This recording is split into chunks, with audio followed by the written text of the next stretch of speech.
क्या नीतीश कुमार इंडिया गठबंधन से दूरी बना रहे हैं या इंडिया गठबंधन को अपने दमखम का एहसास दिखा रहे हैं? जेडीयू बिहार में क्यों कर रही है अकेली रैली? क्या 2024 में नीतीश की योजना से बाहर हो जाएगा इंडिया गठबंधन? मोदी और शाह वाली बीजेपी को अलग अलग चुनाव लड़कर क्षेत्रीय पार्टियां कितना दे पाएंगी टक्कर? अगले साल होने वाले लोकसभा चुनाव को लेकर सभी दलों ने अपनी रणनीति के तहत चुनावी मैदान में उतरने की तैयारी को अमली जामा पहनाना शुरू कर दिया है। ऐसे में बिहार में सत्तारूढ़ महागठबंधन में शामिल प्रमुख घटक जेडीयू ने अपनी सक्रियता बढ़ा दी है। जेडीयू जहां आगामी कुछ दिनों में कई रैलियां आयोजित करने वाली है, तो वहीं इनके नेता और बिहार के मुख्यमंत्री नीतीश कुमार भी अपने प्रदेश से बाहर और अन्य राज्यों में रैली कर जमीन तलाशने की कोशिश कर रहे हैं। इन सभी कार्यक्रमों का आयोजन इंडिया गठबंधन से अलग जेडीयू द्वारा किया जा रहा है, जिसमें केवल जेडीयू के नेता ही शामिल होंगे।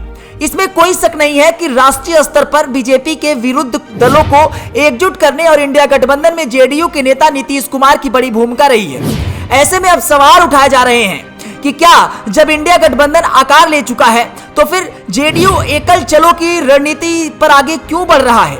जेडीयू ने पटना के वेटनरी कॉलेज में 24 नवंबर को भीम संसद का आयोजन किया था। कहा जा रहा है कि इस रैली में जेडीयू ने दलित वोटरों को साधने की कोशिश की। इस रैली में भीड़ जुटाने के बाद जेडीयू काफी उत्साहित है। माना तो यहां तक जा रहा है कि इस रैली का उद्देश्य जेडीयू को अपने सहयोगी दलों को अपनी ताकत का एहसास कराना है। जेडीयू के नेता नीतीश कुमार इसके बाद यूपी के वाराणसी में 24 दिसंबर को रैली करने वाले थे। ये रैली हालांकि फिलहाल रद्द हो गई है, लेकिन जेडीयू के नेताओं ने जल्द ही यूपी में रैली कराने की घोषणा की है।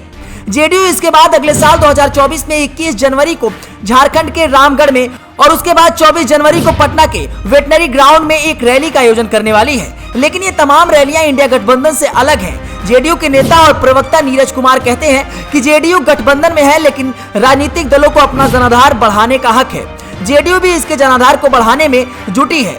इसमें राजनीति खोजने और कोई अन्य अर्थ लगाने की जरूरत नहीं है। उन्होंने यह भी कहा कि जेडीयू अगर मजबूत होगी तो इसका लाभ सहयोगी दलों को मिलेगा, इसलिए इसका कोई अलग मतलब नहीं है। इधर राजनीति के जानकार अजय कुमार कहते हैं कि जेडीयू फिलहाल विधायकों की संख्या के मामले में प्रदेश में तीसरे नंबर पर है। अगले चुनाव में पार्टी अपनी इस स्थिति को बदलने की भरकस कोशिश कर रही है।